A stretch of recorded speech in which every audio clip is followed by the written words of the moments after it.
আপনি জীবনে সুখী হতে চান, সমৃদ্ধ হতে চান, সফল হতে চান, ধারাবাহিকভাবে রেগুলার আমরা কিছু নফল ইবাদত করব। বলেন আমরা সম্মানিত হতে চাই কি চাই না?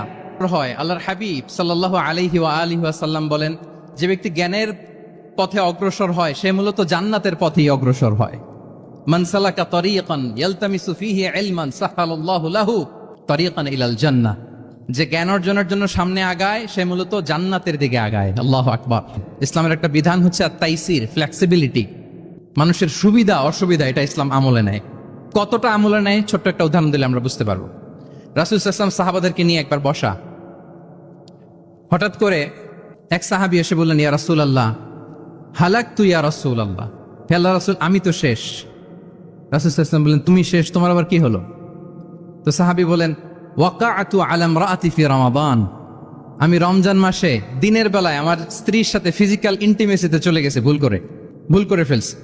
আমরা জানি যে রমাদানে আমরা কিছু কাজ করতে পারি না। সিয়ামের সংজ্ঞাই হচ্ছে আসসাওমু হুয়াল ইমসাক আনিল আকলি ওয়া শুরবি ওয়াল জিমাই মিন তুলুইল ফাজরি ইলা গুরুবি শামসি মা'আন নিয়া। মানে রোজা হচ্ছে এটা এমন ইবাদত, সূর্যোদয় থেকে সূর্যাস্ত পর্যন্ত না খেয়ে থাকা, কোনো কিছু পান না করা, এবং দিনের বেলায় বিবাহিতরা তাদের স্ত্রীদের সাথেও ইন্টিমেসিতে যেতে পারবে না। এটা যদি কেউ মেনটেন করে এটা হচ্ছে সিয়াম। তো সাহাবী বলে, ইয়া রাসূলুল্লাহ আমি তো শেষ, আমি তো দিনের বেলা ভুল করে ফেলছি, আমি তো আমার স্ত্রীর সাথে মেলামেশা করে ফেলছি, এখন কি করব? তো এটার আবার একটা বড় পেনাল্টি আছে। আপনারা যারা জানেন যে ইচ্ছাকৃত রোজা ভাঙলে কাজাও করতে হয়, কাফারাও দিতে হয়। কাজা মানে একটা রোজার জন্য একটা রোজা, আর কাফারা মানে হচ্ছে আরো 60টা রোজা রাখতে হবে। কয়েকটা জিনিস আছে, বেসিক্যালি 3টা। তো রাসূল সাল্লাল্লাহু আলাইহি ওয়াসাল্লাম তাকে বললো যে তোমার তো পেনাল্টি হয়েছে, তুমি তো বড় ভুল করে ফেলছো, তো তোমার কাছে কি এরকম কোনো দাস আছে যেটাকে তুমি আজাদ করে দিতে পারবা, মুক্ত করে দিতে পারবা, তাহলে পেনাল্টি আদায় হয়ে গেল। সে বলে, ইয়া রাসূলুল্লাহ না, আমার তো এত সক্ষমতা নাই, আমার কাছে তো কোনো দাস নাই। আচ্ছা দাস নাই, তো রাসূল সাল্লাল্লাহু আলাইহি ওয়াসাল্লাম বললেন তাইলে তুমি টানা 2 মাস রোজা রাখতে হবে, তাইলেও পেনাল্টি হয়ে যাবে, আদায় হয়ে যাবে, পারবা? সে বলে, ইয়া রাসূলুল্লাহ 2 মাস রোজা রাখা তো এটা কঠিন হয়ে যায়, ইটস নট এ জোক, টানা 60 দিন কি করে রোজা রাখ? তো রাসূল সাল্লাল্লাহু আলাইহি ওয়াসাল্লাম বললেন এটাও পারবে না, তাহলে 60 জন মিসকিনকে খাবার খাইয়ে দিতে হবে এজ এ পেনাল্টি। এটা বড় অন্যায় করে ফেলছো, 60 জন মিসকিনকে খাবার খাওয়াবে, এটা পারবা? সে বলে, ইয়া রাসূলুল্লাহ এটাও পারবো না। তাহলে কয়টা অপশন দিয়েছিলেন রাসূল সাল্লাল্লাহু আলাইহি ওয়াসাল্লাম? আওয়াজ করে বলেন তো কয়টা? একটাও উনি পারবে না। দাসও আজাদ করতে পারবে না, 2 মাস রোজাও রাখতে পারবে না, 60 জনকে খাওয়াতেও পারবে না। তো রাসূল সাল্লাল্লাহু আলাইহি ওয়াসাল্লাম বললেন কিছুই যখন পারবে না, কি আর করা, যাও একটু অপেক্ষা করো, দেখি কি করা যায় তোমাকে নিয়ে। তো রাসূল সাল্লাল্লাহু আলাইহি ওয়াসাল্লাম অন্যান্যদের প্রশ্নের উত্তর দিচ্ছিলেন, সময় যাচ্ছে হঠাৎ করে রাসূল সাল্লাল্লাহু আলাইহি ওয়াসাল্লামের দরবারে এক ঝুড়ি সাদাকার খেজুর আসলো, এক ঝুড়ি।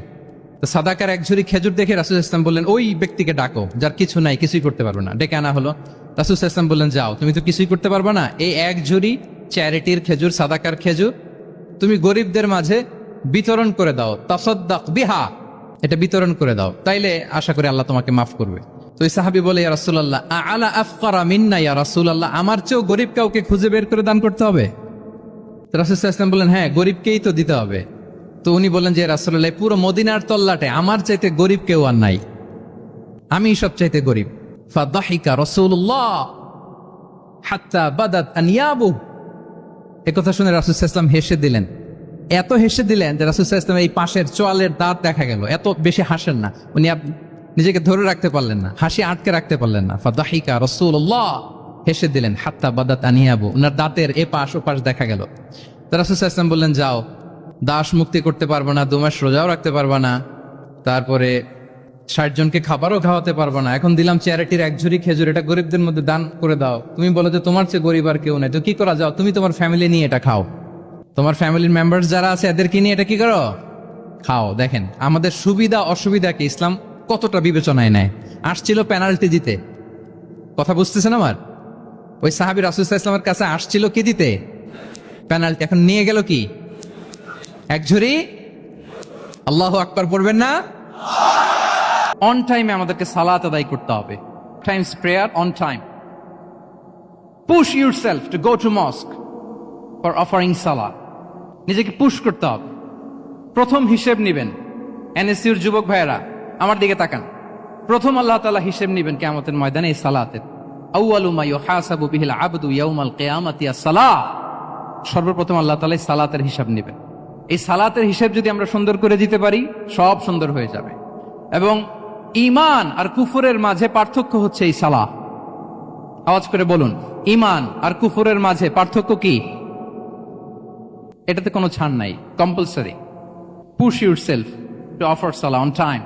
এটাই আমাদের আইডেন্টিটি। মুসলিম আইডেন্টিটির প্রথম কথা হচ্ছে সালাত। যার সালাত নাই তার ঈমান নাই।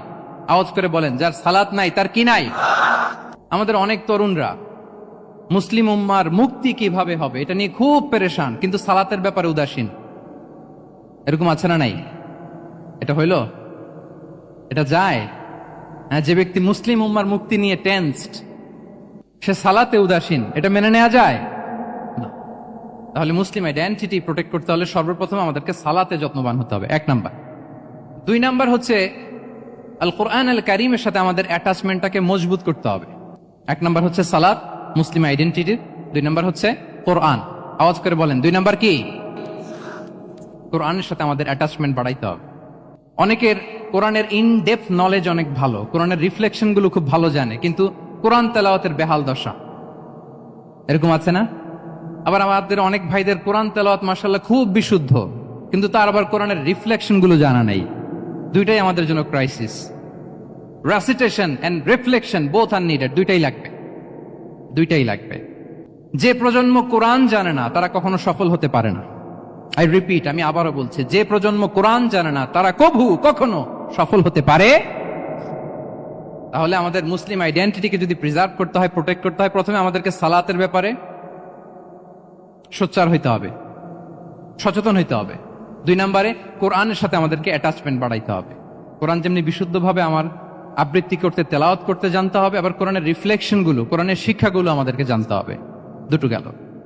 3 নম্বর হচ্ছে হালাল হারাম কনসার্ন। হালাল যদি আপনি মেনটেন না করেন, আপনার কোনো মুসলিম আইডেন্টিটি নাই।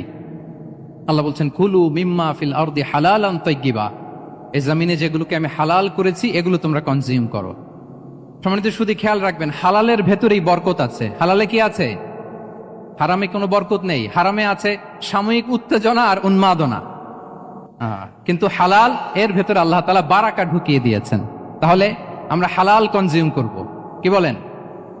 সব ক্ষেত্রে। হারাম খেয়ে, হারাম কনজিউম করে যে ব্যক্তি দোয়া করে, যারা হারাম খায় তাদের দোয়া আল্লাহ কবুল করে না।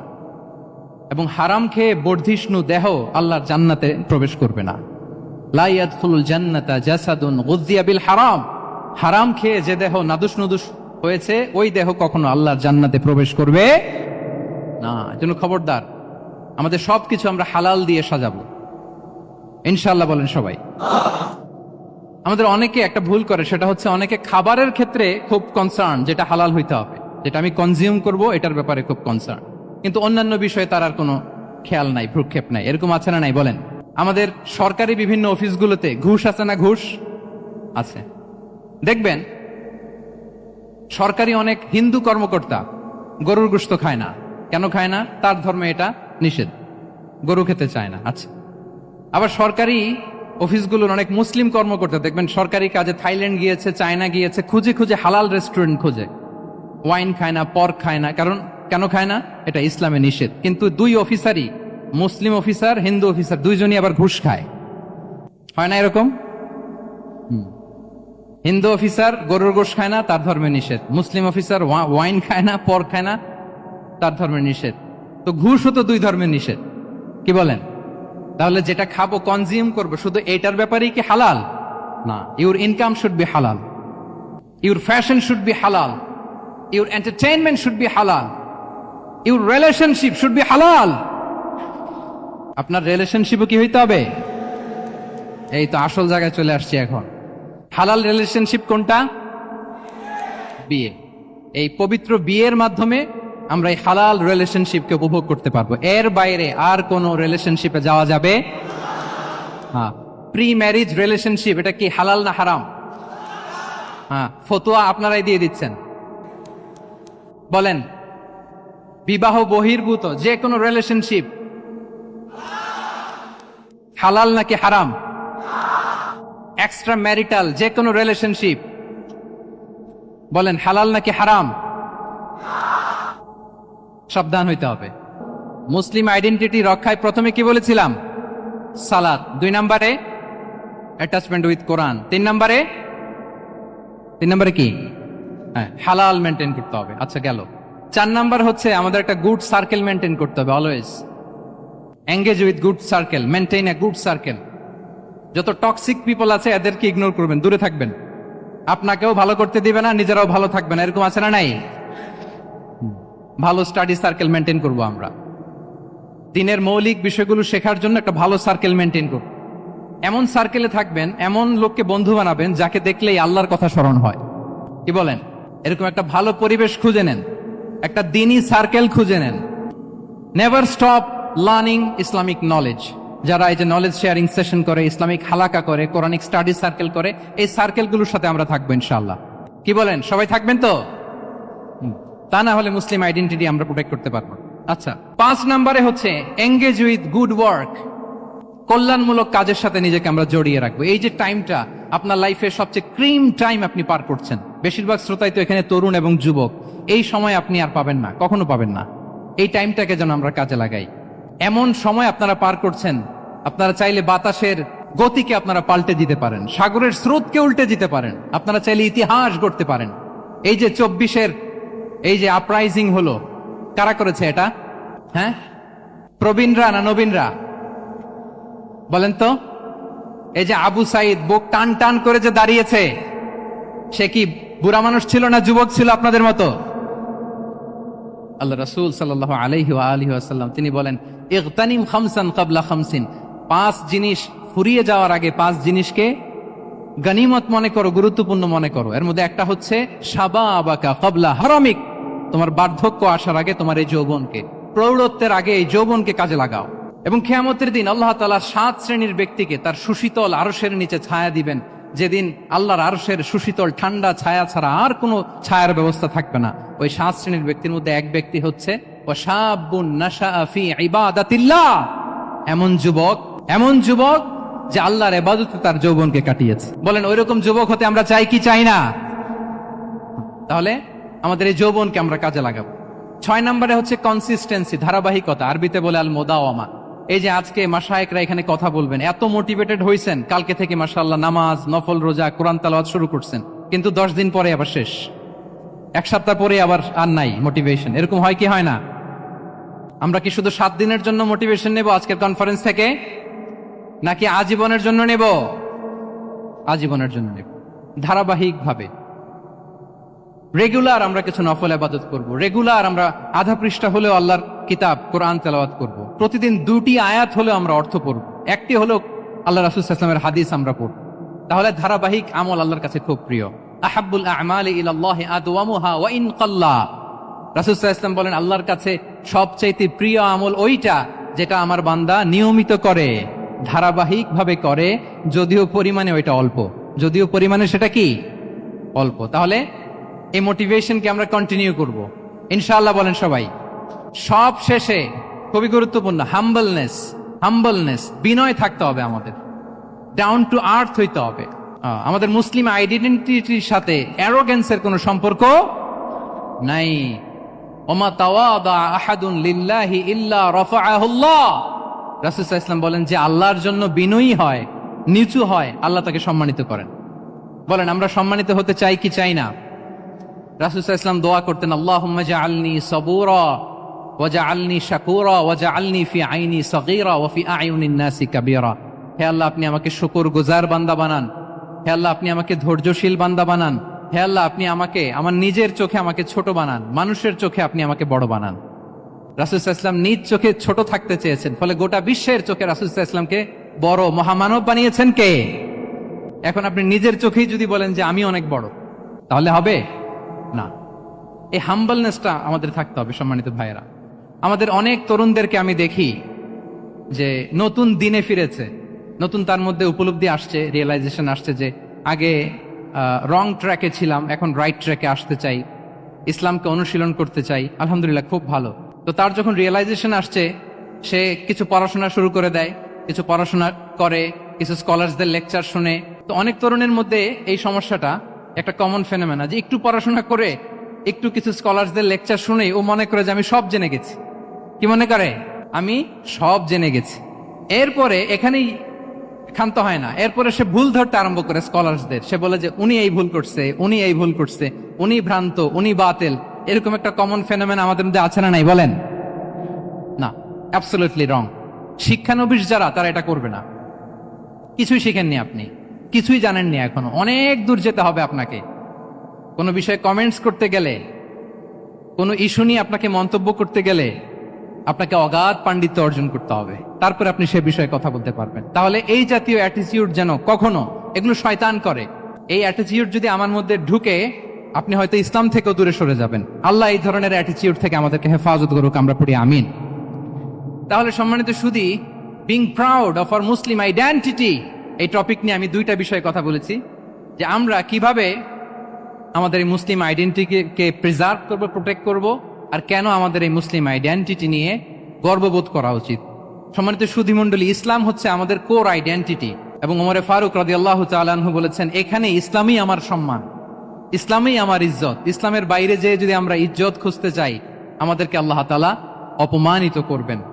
তাহলে আমরা বোল্ডলি যেন এটা বলি যে আমি মুসলিম। আল্লাহ তাআলা বলছেন, ওমান আহসানু কাওলাম মিম্মান দাআ ইলাল্লাহি ওয়া আমিলা সালিহাও ওয়া ক্বালা ইন্নানি মিনাল মুসলিমিন। তার চেয়ে শ্রেষ্ঠ কথা আর কার হতে পারে যে মানুষকে আল্লাহর দিকে ডাকে, নিজে সৎকর্ম করে আর বলে ইন্নানি মিনাল মুসলিমিন, নিশ্চয় আমি মুসলমান। নিশ্চয় আমি কি? বোল্ডলি, প্রাউড ফিল করে আমরা বলতে পারবো না যে আমি মুসলিম? পারবো? হ্যাঁ, নাকি সংশয় কাজ করে? করে? বলেন, আমরা আমাদের মুসলিম আইডেন্টিটিকে ওন করতে চাই কি চাই না? সবাই চাই। ওয়াকালা ইন্নানি মিনাল মুসলিমিন, তার চেয়ে শ্রেষ্ঠ ঘোষণা, শ্রেষ্ঠ কথার কার হতে পারে যে বলে যে আমি মুসলিম। এটাই আমাদের আসল পরিচয়। আমরা যেন হৃদয় থেকে আমাদের এই মুসলিম আইডেন্টিটিকে ওন করতে পারি। আল্লাহ তাআলা আমাদেরকে তৌফিক দান করুক, আমরা বলি আমিন। সম্মানিত সুধী মণ্ডলী, ইসলাম হচ্ছে সময়ের অপরিহার্য বাস্তবতা। ইসলাম আমাদেরকে সঠিক জীবন দর্শন শেখায়। আপনি জীবনে সুখী হতে চান, সমৃদ্ধ হতে চান, সফল হতে চান, জীবনের প্রতিটি অঙ্গনে আপনি ইসলামকে প্র্যাকটিস করুন, আপনি সুখী হবেন, for sure, I am telling you. কারণ ইসলামের ছায়াতলেই রয়েছে আমার, আপনার, আমাদের সকলের আলোক স্নাত মুক্তি। আল্লাহ তাআলা আমাদের সবাইকে কথাগুলো বোঝার ও আমল করার তৌফিক দান করুক।